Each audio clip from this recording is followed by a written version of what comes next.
$122.50? I thought the Booster King was gonna polka. You're pooling your resources to have lunch with this fine young man? Yeah, they call. Then look over Jenny's way. Everybody looks over Jenny's way. Jenny just shrugs and goes back to cleaning a nail. Well then, $122.50 going once. $122.50 going twice. Sold to those two beautiful young ladies for an all-time record of $122.50. Dude, Mike whispered when I got back in line. Shelley and Miranda? How am I supposed to follow that? He didn't even come close. He got Terry Norris for $16, and the most anyone else got was 30. And it was when it was over, all the guys told me, dude, you are like the man, score. But I didn't feel like the man. I felt wiped out. My mom came up and gave me a hug and a kiss like I'd won a gold medal or something.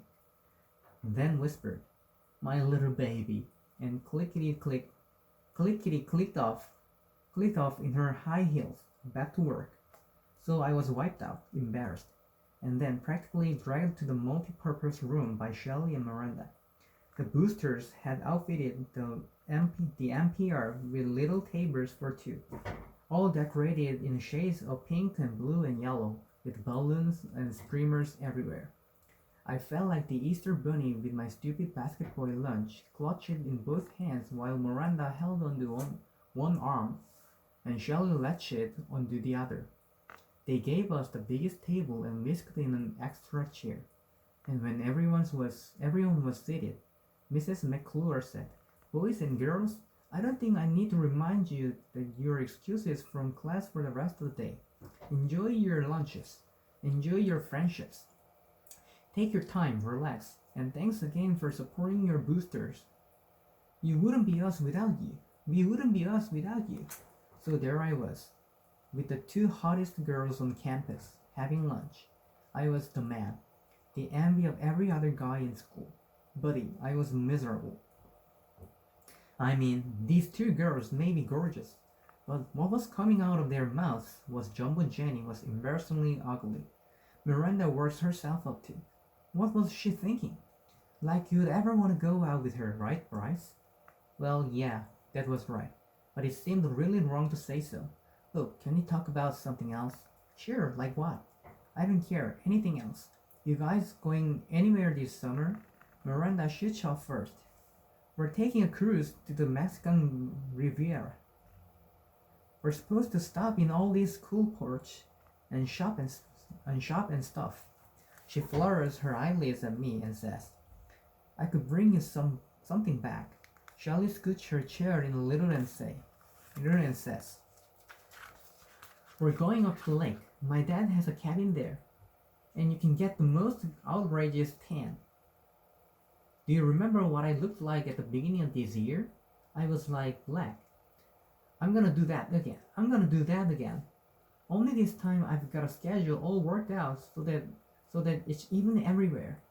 She giggles and says, don't tell my mom, okay? She would have a comet. Then this, my friend, is how the 10 words began. Miranda told Shirley that she didn't even notice her tan at the beginning of the year, and that the place to really rust in on a cruise ship.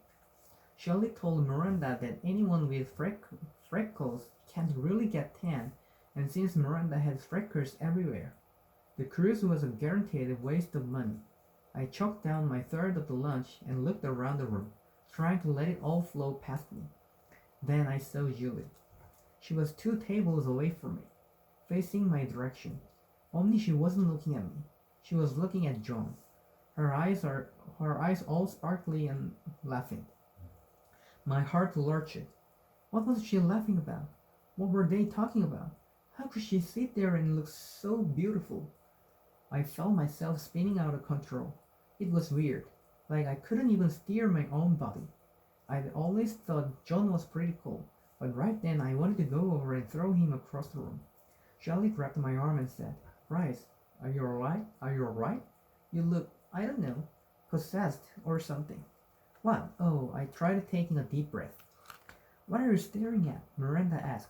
They both looked over their shoulders, then shrugged and went back to picking at their food.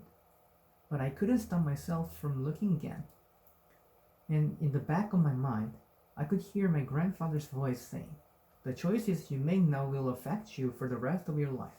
Do the right thing. Do the right thing. Do the right thing."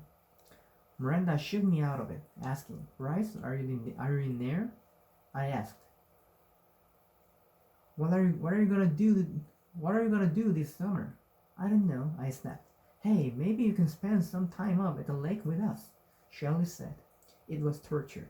I wanted to scream, "Shut up! Leave me alone!" I wanted to run out of the building and keep on running until I didn't feel like this anymore. "Lunch is really delicious, Bryce." Miranda's voice was floating around. "Bryce, did you hear me? This is really a spectacular lunch. A simple little thank you would have sufficed." But could I come up with a simple little thank you? No. I turned on her and said, "Can you not talk about food or tents or hair?" She gave me an uppity little smile. "Well, what do you want to talk about then?" I blinked at her, then at Shelley. "How about perpetual motion? Know anything about that?" "Perpetual what?" Miranda started laughing. "What?" I asked her. "What's so funny?" She looks at me a minute, then snickers. I didn't realize I beat on an intellectual.